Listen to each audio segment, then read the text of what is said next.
ঝিনাইদহে একটি বেসরকারি হাসপাতালে অ্যাপেন্ডিসাইটিস অপারেশন করাতে গিয়ে এক স্কুল ছাত্রীর মৃত্যুর ঘটনা নিয়ে চলছে তোলপাড়। ভুল চিকিৎসার অভিযোগ এনে মামলাও করেছেন স্বজনরা।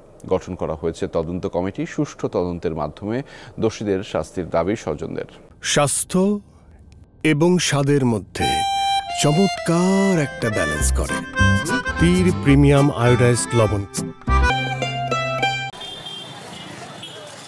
ঝিনাইদহ শহরের আদর্শপাড়ার চঞ্চল নূরজাহান দম্পতির মেয়ে সূচনা জান্নাত পড়ালেখা করত কালেক্টরেট স্কুলে। তার মরদেহ নিজ শিক্ষা প্রতিষ্ঠানে নেওয়া হলে কান্নায় ভেঙে পড়ে সহপাঠীরা।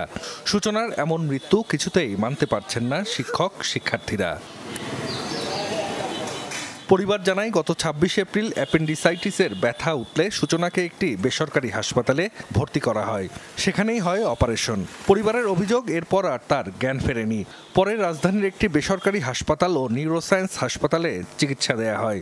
গত ২৩ মে মারা যায় সূচনা। স্বজনদের অভিযোগ, এমন করুণ পরিণতির কারণ ভুল চিকিৎসা।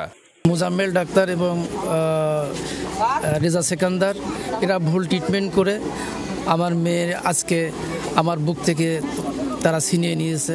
আমি প্রধানমন্ত্রীর কাছে বিচার চাই। তবে ভুল চিকিৎসা কিংবা অবহেলার অভিযোগ অস্বীকার করেছেন অ্যানেস্থেশিয়া চিকিৎসক। অপারেশন হয় ২৬ তারিখ রাত ৮টায়।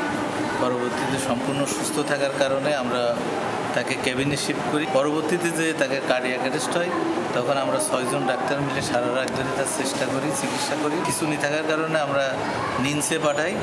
তো সেখানে সিট না থাকার কারণে তার ইগনেসিনায় ভর্তি হয়। মানে চিকিৎসার ৮ দিন পরে যে সূচনা আবার কার্ডিয়াক অ্যারেস্ট হয়। এ ঘটনায় জেলা প্রশাসনের তদন্ত কমিটি বেসরকারি হাসপাতালটি পরিদর্শন করেছে। কমিটির সদস্যরা কথা বলেন অভিযুক্ত ২ চিকিৎসক ও সূচনার বাবার সাথে। অপারেশনের বিষয়ে যারা যারা সংশ্লিষ্ট ছিল সকলের জবানবন্দি নিয়েছি। আমরা ওটিটা দেখেছি যে যেভাবে থাকার কথা অ্যাপ্রোপ্রিয়েট সেভাবে আছে কিনা।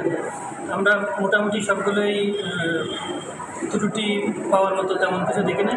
ঘটনার সুষ্ঠু তদন্ত চায় স্বজন, এলাকাবাসী ও সূচনার সহপাঠীরা। জাহিদ হাসান, যমুনা নিউজ।